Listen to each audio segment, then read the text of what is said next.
Hi friends, నేను మీ MPR. 1వ తేదీ వస్తుంది. 1వ తేదీ వచ్చిందంటే మన రాష్ట్రంలో ఫస్ట్ భయపడేది ఎవరు అంటే మన ముఖ్యమంత్రి గారు.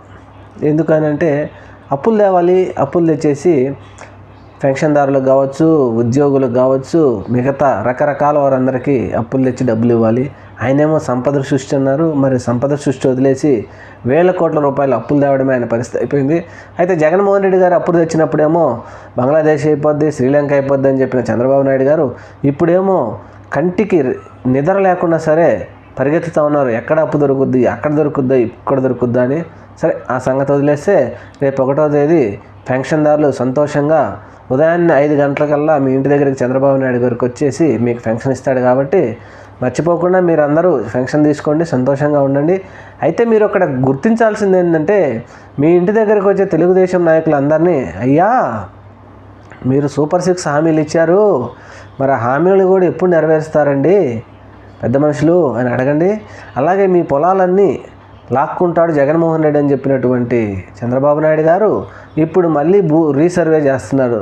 మరి ఇప్పుడు చంద్రబాబు నాయుడు గారు లాక్కోరా? మరి ఇప్పుడు అడిగే బాధ్యత మీకు లేదా? అలాగే మీకు నెలకు వచ్చే 3,000, 1,000 రూపాయలు చూసుకున్నారే కానీ మీ ఇంట్లో వచ్చేటువంటి అమ్మఒడి కానీ, పెన్షన్లు కానీ, ఒంటరి మహిళలకు సంబంధించిన డబ్బులు కానీ, జగనన్న భరోసా కానీ, జగనన్న గోరుముద్ద కానీ, ఫీజు రీయింబర్స్మెంట్ కానీ, ఆరోగ్యశ్రీ కానీ ఇలాంటివన్నీ మీరు ఆలోచించలేదు. ఆశ, మనిషికి ఆశ అనేది ముఖ్యం. ఆశపడ్డారు. ఎవరు మంచి, ఎవరు ఈ 40 సంవత్సరాల్లో చంద్రబాబు నాయుడు గారు చెప్పిన మాటలన్నీ నెరవేర్చారా లేదా అనేది కూడా ఒక క్షణం మీరు ఆలోచించలేకపోయారు. ఆశపడి ఓట్లేసేసారు. సరే, ఇంకా ఓట్లేసారు కాబట్టి ప్రస్తుతానికి ఈ 60 లక్షల మందికి మాత్రమే సంతోషంగా వారు చెప్పిన మాట నిలబెట్టుకున్నారు, ఇస్తున్నారు. మంచిదే, ఇవ్వాలి. కానీ ఇక్కడ ఒక సంచలన విషయం మన దగ్గరికి వచ్చింది. రేపు 1వ తేదీన మాత్రమే ఇస్తాం పెన్షన్. 2వ తేదీ నుంచి ఎవరు వచ్చినా అవన్నీ క్యాన్సిల్ అయిపోతాయి, కలెక్టర్ల దగ్గర నుంచి ఆదేశాలు వచ్చినాయని చెప్పి చెప్తా ఉన్నారు. మరి అది ఎంతవరకు నిజం అనేది తెలియదు కానీ కలెక్టర్ల నుంచి అయితే ఆదేశాలు వచ్చినాయి అంటున్నారు. అందువలన ఉన్నటువంటి అవ్వాతాతలందరూ 1వ తేదీ పెన్షన్లు తీసుకోండి.